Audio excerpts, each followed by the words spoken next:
Hello and welcome to another episode of Disney Movie Investigation.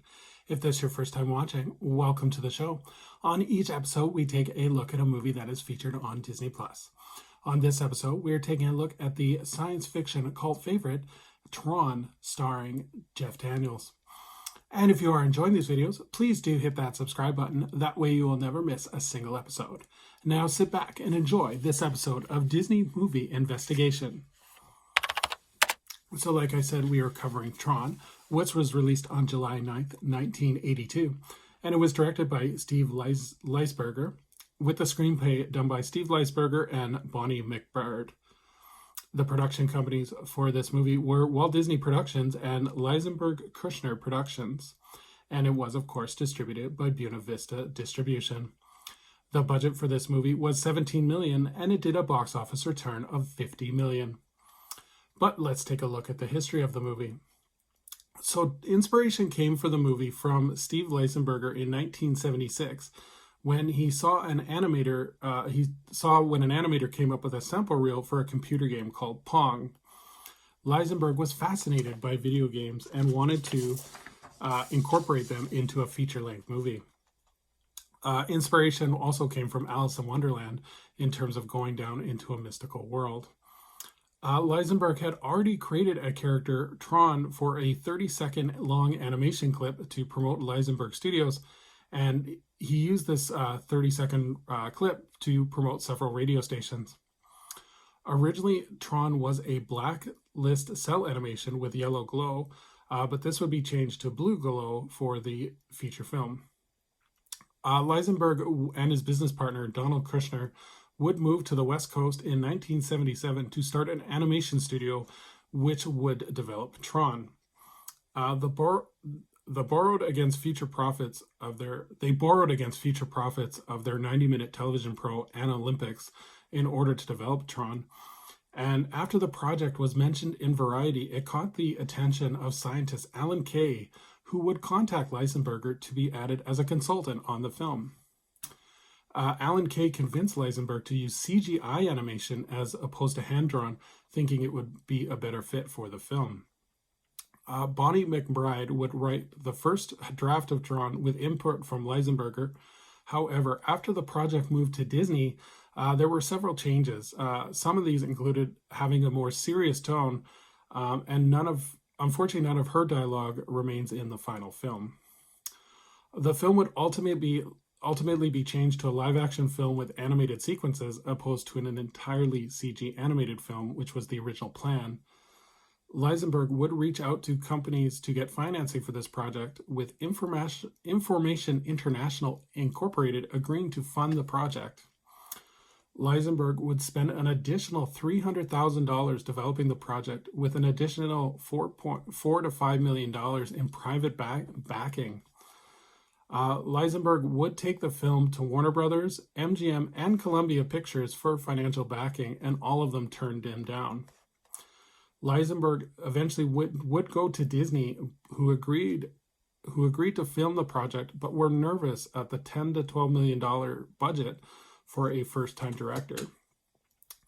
Disney would ask for a concept test, which had the flying disc champion throwing the discs that were used in the final film. Disney's animators did not want to work on the project, so Wang Film Productions was hired to do the animation. So now that we know the history, let's look into the production. So Disney decided to film in Super Panavision because of all of the animation and special effects work. And French comic book artist Jean Girard was the costume and set designer. Industrial designer Sid Mean designed all of the vehicles, and Peter Lloyd, a commercial artist, designed all of the environments. The animation was done by 4 different animation studios, and these included Information International, Magi of Elmsworth, Roger Abel and Associates, and Digital Effects. Because the work was not a collaboration, it resulted in different styles being used in different parts of the film. Tron, however, was one of the first to use computer animation. At the time, computers could not do the animations, so the frames had to be produced one by one. Each frame could take up to 6 hours to produce, and there was no way to digitally print them in order to capture them on film, So the motion picture was placed in front of the computer screen to capture each individual frame. The visual effects, backgrounds, and scenes were animated using a technique known as blacklit animation. This is where the live-action sequences in the computer worlds were filmed in black and white on a black set, and then placed in an enlarger for blow-ups, and then transferred to a large, coloritive, high-contrast film. Disney had high expectations of the film, as they predicted at least $400 million in merchandise sale revenue, including arcade games by Bally, Midway, and 3 Mattel Intellivision home games. The film was originally scheduled to be released in Christmas of 1992. However, when Disney board member Card Walker found out the release date of Don Bluth's The Secret of Nim that was scheduled for July of 1982, he rushed the film into being released in July to compete with Don Bluth. This film would end up competing with E.T. the Extraterrestrial, Star Trek II: The Wrath of Khan, and Blade Runner, all of which, as you guys probably know, had done way better than Tron. So now that we know the players, let's take a look at the cast. So we have Jeff Bridges, who plays Kevin Flynn and Chew, which stands for Codified Likeness Utility. Bruce Bocklighter, who plays Alan Bradley and Tron. David Warner, who plays El Dillinger, Sark, and the Master Control Program. Cindy Morgan, who plays Dr. Laura Baines and Yori. Bernard Hughes, who plays Dr. Warner Gibbs and Dumont. And then Dan Shore, who plays Roy Kilberg and Ram. So now that we know the players, let's take a look at the plot. So hacker arcade owner Kevin Flynn is digitally broke down into a data stream by the villainous software pirate known as Master Control, and reconstructed into the internal 3D graphical world of computers. It is there, in the ultimate, blazingly colorful, geometrically intense landscapes of cyberspace, that Flynn joins forces with Tron to outmaneuver the Master Control Program, and that holds them captive in an elegant equivalent of a gigantic, infinitely challenging computer game. So this has become a cult favorite, and there's a lot of different legacy and trivia for the film. So as we look, in 1997, Ken Perla of Mathematical Applications Group Incorporated won an Academy Award for Technical Achievement in Innovation for the Perla noise for Tron. And then John Lasseter has actually stated that this is his inspiration for the potential of computer-generated animation. And he would actually go on to state, without Tron, there would be no Toy Story. A novelization of the film was released in 1982, along with another book called The Art of Tron. And then in 2011, a third book was written called The Making of Tron, How Tron Changed the Visual Effects and Disney Forever.